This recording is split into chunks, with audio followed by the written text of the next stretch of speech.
Bien, ahí acabáis de ver la lista de los nombres de las personas o entidades que han estado implicadas en la realización de este taller de escritura, cuyos ejercicios concretamente son los que me están sirviendo para llevar un hilo argumental en mis vídeos, en los vídeos de mi canal, para entrenarme en el uso y cuidado de la palabra y para profesaros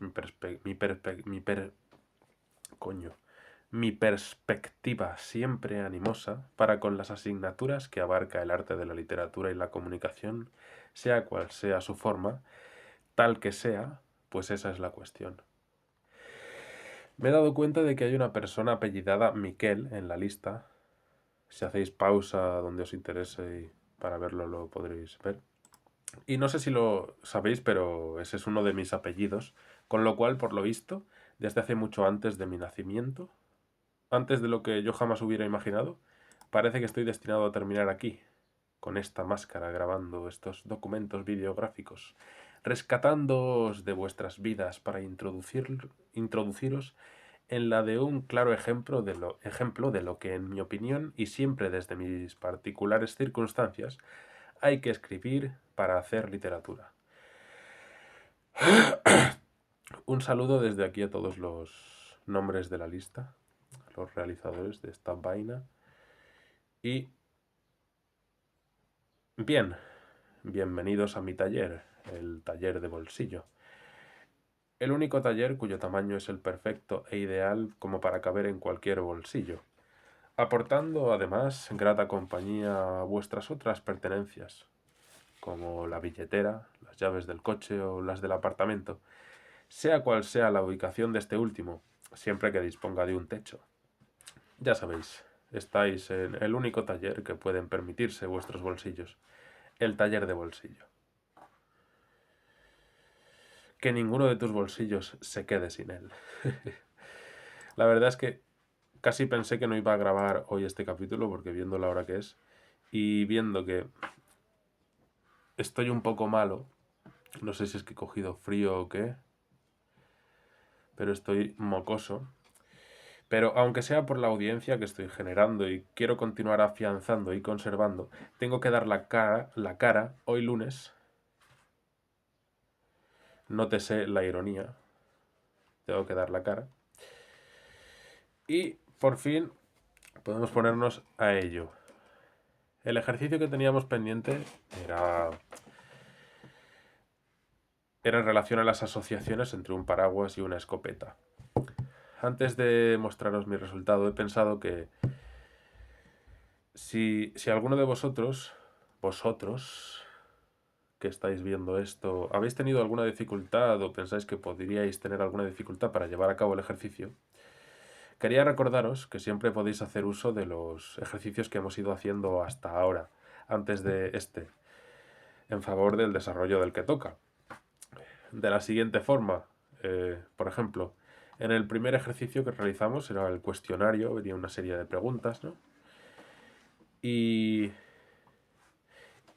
y yo planteaba, bueno, he planteado aquí hacer esas mismas preguntas, pero en relación a los objetos en cuestión, ¿no?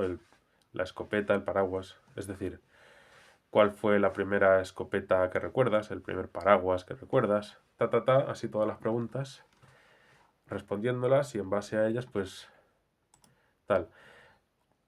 Luego hemos hecho 2, 3, 4, 5, 6 ejercicios más y cada uno de ellos pueden daros nuevas ideas, como por ejemplo el que sale en el vídeo que yo he llamado a solas con una frase. Por ejemplo, si vosotros ya habéis escrito alguna frase en relación a la idea que se plantea en el ejercicio, mi idea es aislar una frase, si es que has escrito más de una, de las que has escrito, ¿no? Y desarrollar en base a ella, eh,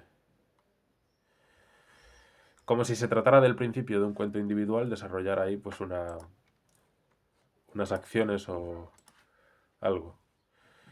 Bueno, no obstante, yo he pretendido no hacer uso de de estos ejercicios. Sin embargo, he acabado recurriendo a ellos en algún momento para afianzar el guión y nutrir la historia. Y cuando escuchéis la historia, si estáis atentos, iréis detectando en el texto, o detextando, mira, ya tengo una nueva palabra para mi futuro libro escrito en su totalidad con palabras fusionadas, iréis detextando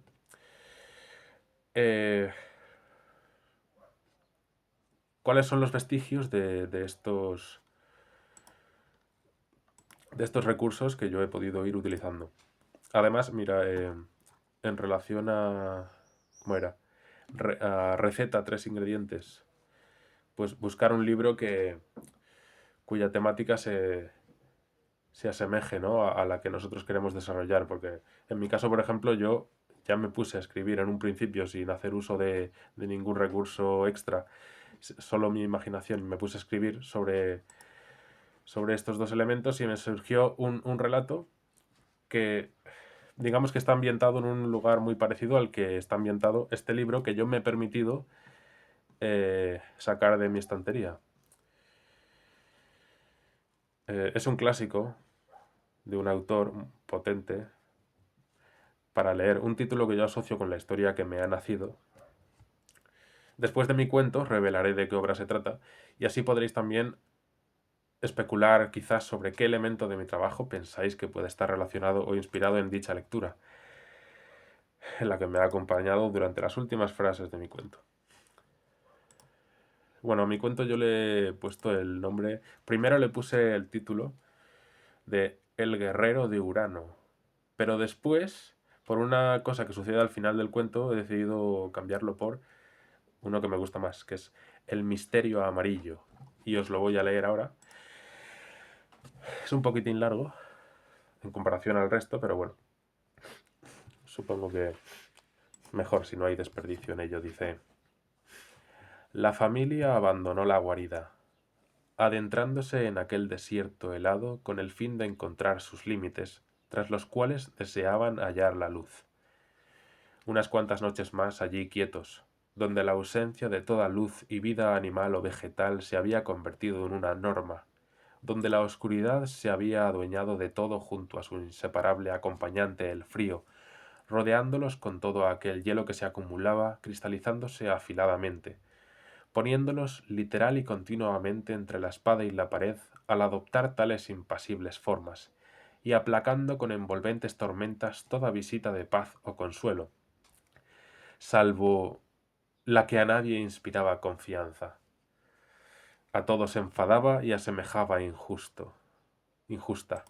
la muerte, y con toda probabilidad se apagaría hasta el último de sus corazones, incluso el de Cálido, el último niño nacido, a quien así bautizaron con el fin de que cada miembro de la tribu recordara que la prioridad colectiva de la misma era evitar, por encima de cualquier cosa, que su más tierno retoño pasara frío.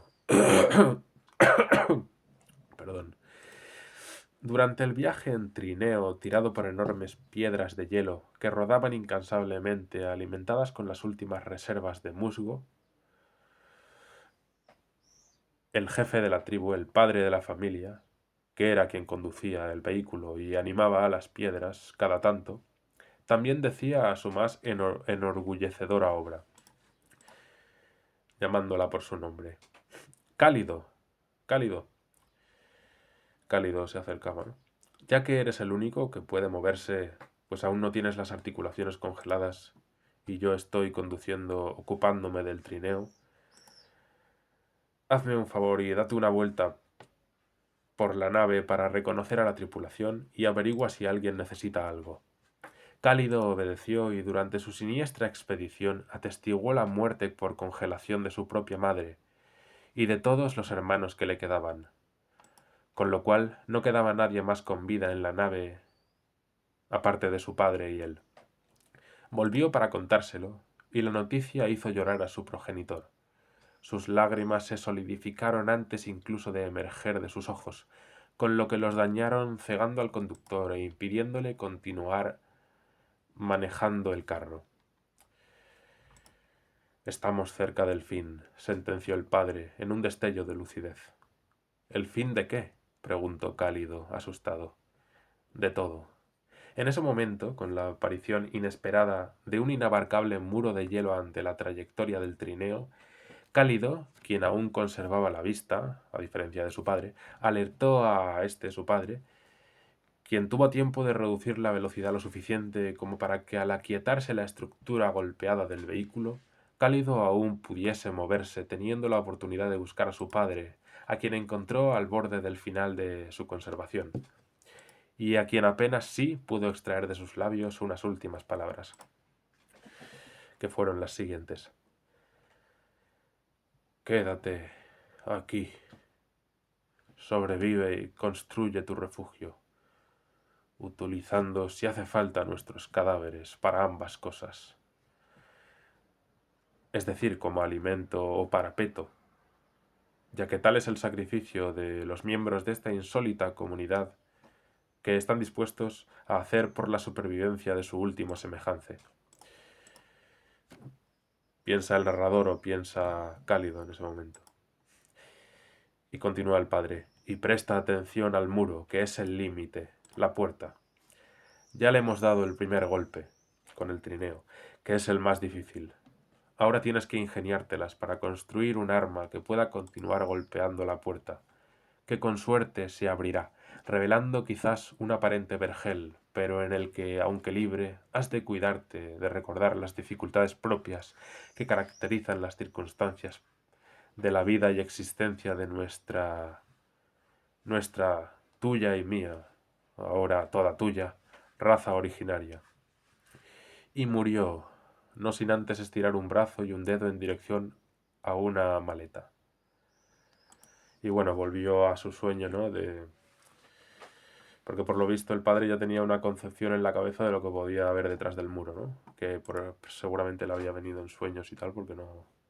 Bueno. Cálido adivinó pronto que su padre no había podido abandonar este gélido mundo sin dejarse algo en el tintero, y entendió pronto que debía obedecer a lo que señalaba el dedo azul, su dedo azul, el dedo azul de su padre. En la maleta señalada encontró varias cosas, entre ellas dos que ya conocía: un paraguas y una escopeta. El resto parecían piezas de un puzzle más grande.